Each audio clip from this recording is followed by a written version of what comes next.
Es un grato placer estar en esta ocasión con ustedes, mis queridos amigos y hermanos, para estudiar a profundidad, yo diría, ¿no? La lección de esta semana. Es una gran bendición compartir con ustedes y es una gran bendición también la responsabilidad que nos dan de poder estudiar la palabra, de poder estudiar la lección con ahínco para que ustedes se sientan de la mejor manera. Y en esta ocasión hemos invitado también, tenemos con nosotros al pastor Wilfredo Gerena, que nos va a ampliar algunos conceptos que podamos compartir en esta ocasión. Pastor Gerena, muy bienvenido a este Pastor, programa. muchas Que Dios gracias me lo bendiga mucho. por invitarme, Gracias. a todos los televidentes por acompañarme en este momento. De verdad que estoy contento de Gracias. esta lección. Estuvimos la primera vez con el pastor Miguel Juárez, que lo Oh, qué estuvimos bueno, acompañando. qué Pastor bueno. Romero no estaba en aquella ocasión y fue una experiencia muy bonita haber compartido con él. Y creo que es la segunda vez que nos toca. Así es, Pues así es. gracias por su invitación y a cada uno de Gracias. ustedes que cada vez que puedan acompañarnos Sí, para el estudio, el repaso de la lección, pues le damos la bienvenida y que ustedes también puedan aprender mucho igual que nosotros. correcto, correcto. Pero antes siempre tenemos una palabra de oración. Invitamos al Amén. Espíritu Santo, invocamos al Espíritu Santo para que esté con nosotros en la iluminación y del desarrollo de esta lección. Así que, pastor, le voy a dar la oportunidad para que usted Sí, tenga claro. una oración, por favor. Muy bien, vamos a orar.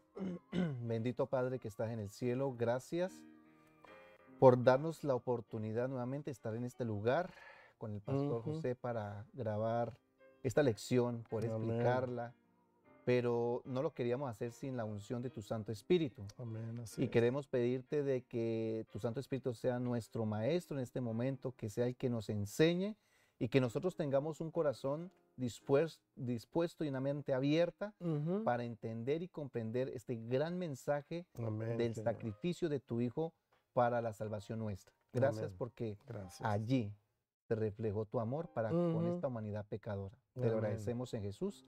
Amén. Amén, Señor. Amén. Amén. Amén. Gracias, Pastor Wilfredo. Gracias a los Amén. hermanos también ahí en donde estén, en casa, en la calle, en el parque, donde estén. Gracias por esta ocasión. Miren, ayer nos dejó la lección algo extraordinariamente emocionados, ¿no? Pero hoy continuamos. Y continuamos de una manera emocionado también. ¿Por qué? Porque sabemos, vamos a estudiar el sacrificio de Cristo es perfecto. Vamos a leer un texto y después del texto el pastor Gerena también nos va a decir cómo es que este sacrificio de Cristo es perfecto. ¿Por qué razón? Así que vamos a leer primero a Hebreos 7:27 y después vamos a leer a Hebreos 10:10. Primero, Hebreos 7:7. A ver qué nos dice allí acerca de Jesús. Fíjense qué maravilloso texto el que me encanta, que me llena de mucha emoción. Nos dice, y sin discusión alguna, el menor es bendecido por el mayor. Y miren ahora qué nos dice Hebreos 10:10. Fíjense, ahí también nos da una parte bien importante. 10:10 dice, en esa voluntad somos santificados mediante la ofrenda del cuerpo de Jesucristo, hecha una vez y para siempre. Glorias sean dadas a Dios, porque el sacrificio de Cristo fue hecho una sola vez. ¿Qué pasó? Claro, antes se hacían varios sacrificios y el mismo sacerdote tenía que santificarse. ¿Cómo? Primeramente hacía un sacrificio por él y luego lo hacía por el pueblo. Ahora bien, en Cristo no es así. Y vamos a ver más adelante también por qué el sacrificio de Cristo continúa siendo perfecto, Pastor Gerena.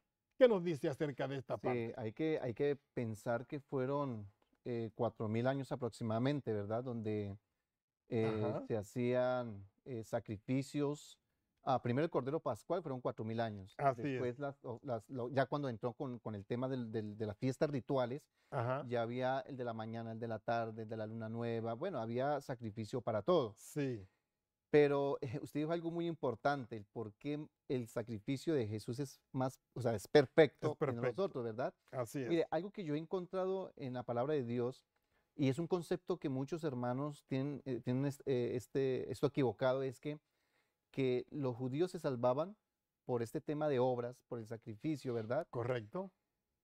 Pero si no eran perfectos, ¿cómo podían ser salvos si no eran perfectos? Hay Así que es. pensar en esto, ¿verdad? Así es. Yo me quedo con lo que el apóstol Pablo habla, ¿verdad? De que el justo vivirá por la fe, ¿verdad? Y Ya, que, por así cierto, es. es un texto de Habacuc capítulo 2, si no estoy mal. Ujú, En ujú, este texto, ahora, si el Antiguo Testamento se salvaban por fe, ujú. porque eso es lo que me está dando a entender. ¿Cómo que por fe? Claro, es verdad.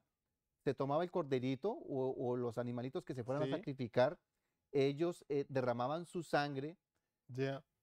pero por más que Dios dijo que hay que hacerlo, eso en ningún momento quería decir de que la sangre de ese animalito eh, nos iba a redimir. Ya. No. Ahora, ellos tenían que colocarle fe Fe. a ese acto de sacrificio que estaban haciendo. El solo hecho de tomarlo, llevarlo, apartarlo, llevarlo para que sea sacrificado, tenían que colocar fe en ese acto que ese cordero o ese animalito iba a representar en un futuro a quién, Correcto.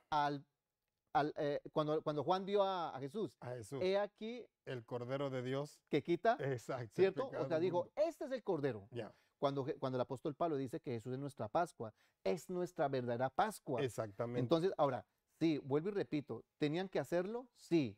Ujú. Durante todos esos años y siglos y milenios, tenían que hacerlo día y noche, sacrificios y el Cordero Pascual y todo este asunto, todo lo que tenían que ser las fiestas de sacrificio, de Ajá. judías y sacrificio, ¿verdad? Pero tenían que hacerlo, pero era algo que le faltaba. Claro, le faltaba. ¿Por qué le faltaba? Porque esos, toda la línea sacerdotal levítica Ujú. se morían. Oh, sí. Claro, unos se lo pasaban al otro, del otro, del otro, del otro. Pero en Cristo se hace una sola vez y para siempre. Y no solo eso, que Cristo aún, a pesar de los tantos años, todavía Cristo vive e intercede por nosotros en el santuario celestial. Sí, ahora mire, usted dijo algo bien interesante. ¿Él está dónde? En el santuario celestial. Así es. Mire, el templo que estaba acá es una representación del templo celestial. Así Ahí es. no se menciona que una vez o dos veces bueno, antes de los años 70 fue destruido, una vez fue renovado. Así es. El templo celestial no se renueva. El No. traje o la vestimenta sacerdotal, tanto el Ajá. sacerdote común y corrientes y el sumo sacerdote, en algún momento tendría que decir, no, esto ya hay que coserlo, remendarlo. Ya, No, así es. ¿cuál remendarlo? Cambiarlo Cambiarlo. completamente por uno nuevo. Así es. Las vestiduras sacerdotales de Cristo, impecables. Y rey, como sacerdote. O sea, todo estaba limitado en nuestro mundo de pecado, que todo se acababa, pero en lo de Cristo Jesús, todo perfecto, Y hasta su sacrificio. a tu sacrificio totalmente. Y una cosa que me interesa mucho en el servicio del santuario terrenal Ajá, era que el sacerdote tenía que entrar con campanitas, sí. porque entraba con miedo por si acaso he violado, he hecho Mm, algo. Entonces lo alaban, lo sacaban. sí. Con Cristo no se da ese No, caso. es ¿Por qué? buenísimo. Porque Cristo sabe a qué vino. Cristo, cuando, cuando viene, sabe que se va a enfrentar a Satanás y tiene que vencer a Satanás. Y sabe que no debe, que las ofertas que Satanás le haga, ninguna de ellas Cristo tiene que aceptarla. Así ¿Por es. qué? Porque inmediatamente se pone en conversatorio con Satanás y empieza a lidiar con él y a tratar con él, en algún momento Satanás podía entramparlo. Y Ujú, fíjate que Satanás ha hecho todo lo posible, hizo todo lo posible también por entrampar a Cristo. Y en los momentos más difíciles, porque que Satanás es un aprovechado, ¿saben? En así los es. momentos más difíciles, ahí es donde Satanás entra. Con Cristo lo hizo en el momento de que él estaba en el desierto y estaba teniendo un ayuno de tantos días. Y cuando sintió hambre, en el último día, cuando Cristo siente hambre, entonces que él viene y ataca. Y lo ataca precisamente con algo que en ese momento aparentemente hay debilidad, que es con el hambre. Igual que lo hizo también con Adán y Eva, con el fruto codiciable. Y es por eso, Pastor Gerena, que es por eso que hay personas que dicen, bueno, Satanás no me ataca a mí con el alcohol. Está bien, no te ataca con el alcohol, pero hay otros puntos en los cuales tú fallas, en la mentira o con cualquier otra cosa. Y por ahí es donde ataca el enemigo. Y eso es lo que precisamente nosotros debemos pensar, en fortalecer nuestra parte débil, orando más a Dios. Porque en eso era lo que Jesús hacía, más oración, más conocimiento de la palabra. Y cuando Satanás te saque un texto bíblico, tú tengas 3 ahí, porque Cristo está contigo, Pastor Gerena. Sí, es verdad como usted lo menciona, y es bien interesante ver que todo era un simbolismo que llegó en su cumplimiento en la vida de Cristo Jesús, ¿verdad? Ajá. Entonces, de ahí en adelante, en el momento que Cristo muere, ya Jesús, o más bien los adoradores, Ajá. ya no tenían que presentar, ¿verdad? Como lo menciona Exacto. la lección de escuela sabática, decir, oh, Exacto. es que hay que seguir el sacrificio. No, No. porque ya en Cristo Jesús era un símbolo, un simbolismo, ¿verdad? Precisamente esto fue lo que dijimos en la lección de ayer, Ayer, sí. que inmediatamente Cristo, en la hora del sacrificio, justamente a las 3 de la tarde, justamente a esa hora, el sacerdote estaba oficiando, se le fue el cordero, indicando, y cuando Cristo exactamente dice, Hecho es. expirando, en tus manos encomiendo mi espíritu, ya es que ya eso no tenía significado. Y esta es la realidad. Ahora, pastor, hay algunas citas del Espíritu de Profecía que vamos a analizarla bien. Sí. Fíjense que nos elevan al cielo y nos ponen en el mismo ambiente que Cristo quiere que estemos en esta ocasión. Es la primera cita de Elena de White. Fíjense allí cómo dice esta parte tan importante. Y es una de las partes tan importantes y que nos expresa claramente lo que estamos diciendo. Dice, adelante, pastor, léala usted. Mediante los profetas, el altar de Jesús es una matutina, ¿verdad? Página 20. Mediante los patriarcas y los profetas, así como mediante las figuras y los símbolos, Dios hablaba al mundo del advenimiento de quien lo libertaría del pecado. O sea, en eso se estaba mostrando realmente cómo iba a venir. Es más, sacrificios. Y cómo Isaías 53 explica proféticamente cómo se conoce como el siervo sufriente, cómo realmente iba a morir. Y esa parte que mucha gente cuando lo lee y le pone el sentido a este asunto, se les corta el habla porque dice que como cordero enmudeció, no habló. Es verdad, yo no sé si alguna vez usted ha tenido la oportunidad, pastor, de tomar un corderito. Es una belleza. Sí, usted lo levanta, lo revuelca y ellos quietos. Pero usted va a agarrar un cerdito, pero es una chilla. Una gritería tremenda. Tremendo. Entonces, ¿cómo se estaba realmente reflejando a Jesús en los animales, verdad? Pero lo que me interesa, lo bonito de acá es que dice que ellos sabían. ¿Ve? Mediante símbolos, ellos sabían que eso era un símbolo, así como mediante las figuras y símbolos, Dios le hablaba al mundo. ¿Ve?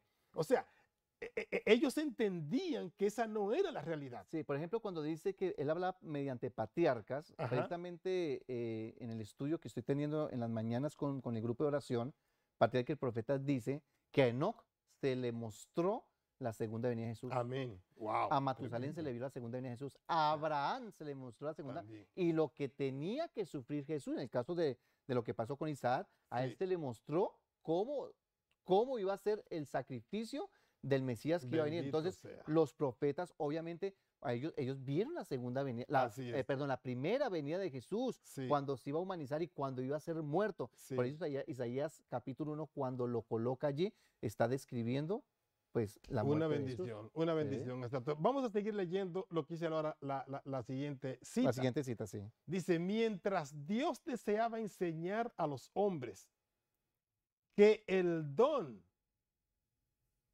que los reconcilia consigo mismo proviene de él, el gran enemigo de la humanidad procuró representar a Dios como un ser que se deleita en destruirlos. De este modo, los sacrificios y los ritos mediante los cuales el cielo quería revelar el amor divino fueron pervertidos. Ahí está el asunto. Y es una realidad, ¿no? Que el enemigo siempre quiere contraponerse a lo que Dios nos da. ¿Por qué? Porque él quiere ensuciar. Ujú. Y es lo que yo les digo, ¿no? Satanás quiere ensuciar siempre el carácter, el rostro, los mandamientos, todo lo de Dios. Sin embargo, Cristo vino a vindicar, o sea, a limpiar todo eso. Y esa es la parte más linda, ¿no? Y muchos de las cosas, incluso hermanos nuestros nos dicen a veces de casos de que Cristo tuvo ventaja, de que Cristo no fue humano, de que Cristo necesitaba un redentor. Muchas cosas de esas, ¿no? Y lo que hacen es que pervierten el propósito divino, como lo dice aquí en esta exaltad a Jesús. La siguiente cita, por favor. Y ahí nos dice algo bien importante en esta siguiente cita. Adelante, Pastor Gerena. Bueno, este es otra matutina de lugares celestiales, página 293. Dice, el fundamento de nuestra esperanza en Cristo es el hecho de que nos reconozcamos a nosotros mismos como pecadores necesitados de restauración y redención. Quiero hacer un paréntesis allí. Adelante. Eso es como el alcohólico, va a un proceso de sanación. Si no reconoce que es alcohólico o que es drogadicto, no se puede avanzar. Así es. Nosotros los seres humanos tenemos que reconocer que somos pecadores. Correcto. Y que, como dice ahí, necesitamos de restauración y de redención. Correcto. No lo podemos hacer nosotros, pero tenemos que reconocerlo para buscar la ayuda. Correcto. Ahora, porque somos pecadores, tenemos ánimo para reclamarlo con nuestro Salvador. Así Por es. lo tanto, prestemos atención, no sea que tratemos a los que yerran en forma tal que manifiesten que no tenemos necesidad de redención. Y yo conozco gente que dice, yo no necesito de arrepentirme de nada, yo no necesito un Salvador. Qué triste, eso es lo que ha hecho Satanás en la mente de muchas personas. No delatemos, condenemos y destruyamos como si nosotros fuéramos perfectos. La obra de Cristo es reparar, curar, restaurar. Dios es amor en sí mismo, en su misma esencial. Mire, a veces se comete el error de que, oh, mire, esa es una persona homosexual, un borracho. Nosotros no estamos llamados a, primero que todo, ni a rechazarlos. Nosotros no estamos llamados para criticarlos. Nosotros estamos llamados para restaurar, para reparar, para guiarlos. Son personas que están en tinieblas, para ayudarlos, ¿verdad? Y que justamente, pastor, esa fue la obra de Cristo. Amén, sí, claro. Restaurar al caído. La mujer era un ser que estaba, pero fuera del ambiente social, prácticamente, en los tiempos de Cristo. El pobre también. El pobre era una persona que nadie lo quería. Sin embargo, en el Sermón del Monte, lo primero que Cristo dijo fue, bienaventurados los pobres. Y los pobres dijeron, alguien se acordó de nosotros. No, y las críticas que recibía Cristo, porque muchas veces estaba con ladrón y prostituta, decían, no, pues imagínense. Y aparte de eso, lo critican, dicen, imagínense, porque él es un hijo de la fornicación, porque como vino de una manera extraña para ellos, pero vemos realmente que en el plan de salvación, o sea, el plan de salvación de Dios es extraño para la mente humana. Correcto. Para la mente pecadora es muy extraño. Correcto. Pero para la mente que trata de entender la salvación, sabe que es lo mejor que Dios hizo para nosotros. No hay otro sacrificio. No hay otra forma. No hay otra forma, no hay otro sacrificio más perfecto. No hay otro plan. No hay otro plan. Ni plan, ni sacrificio, nada. La redención que hace Cristo la hace y la hizo perfecta. Y todavía hoy está redimiendo, porque está intercediendo por nosotros en el santuario celestial. Amén. Mi querido hermano y mi querido amigo, que Dios te bendiga rica y abundantemente. Amén.